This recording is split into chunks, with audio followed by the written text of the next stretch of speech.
సమాజం హిందూ సమాజం ఆలోచించాలి.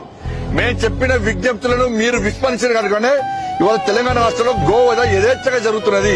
ఇష్టపడదామని చెప్పండి. ఇలా మా కార్యకర్త ఇలా చావు బతుకమని కొట్లాడుతున్నాడు. బతుకుతాడా చస్తాడా తెలియదు. ఆయనే పేద కుటుంబం, గుడిసెలుంటాడు. ఆయనే తిండికి లేదాయనకు. అలా భార్య పిల్లలకు వాళ్ళ అమ్మాయిలు బట్టలు లేవు, కాళ్ళకు చెప్పులు లేవు, చిరిగిన బట్టలు వేసుకొని తిరుగుతున్నారు. ఈయనట 5 లక్షలు అడిగిండట. ప్రశాంత్ సింగ్ అనే వ్యక్తి ఇవాళ గోరక్షకుడు కాదు, అనేక సంవత్సరాలుగా బజరంగ దళ్ కార్యకర్తగా గోరక్ష చేస్తున్నాడు. ఎన్ని లక్షలు సంపాదించాడు మరి ప్రశాంత్ సింగ్? ఎన్ని బిల్డింగ్లు అనుకున్నాడు? ఎన్ని బట్టలు అనుకున్నాడు?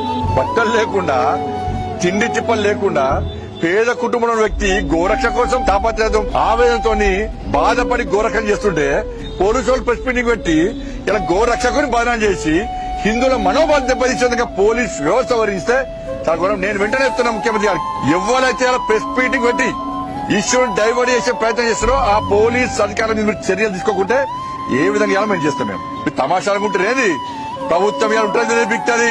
ఈ ప్రభుత్వాలకు భయపడేటువంటి వ్యక్తులం కాదు మేము. జుబ్లీస్ ఎన్నికలు ఉన్నాయని చెప్పి హిందువులందరూ ఓటు బ్యాంక్ మారుతారని చెప్పి ఒక వర్గం ఓట్ల కోసం మీరు హిందూ సమాజాన్ని హేళన చేసే ప్రయత్నం చేస్తారా? క్షమాపణ చెప్పండి ముఖ్యమంత్రి గాని, పోలీసు వాళ్ళు క్షమాపణ, డీజీపీ క్షమాపణ చెప్పండి. అలా రివాల్వర్ పెట్టుకుని గోరక్షణ కాల్చమని క్షమాపణ చెప్పండి. వాళ్ళ కొంచెమన్నా సిగ్గుండాలే, అక్కలు ఉండాలి కొంచెమన్నా మాట్లాడడానికి.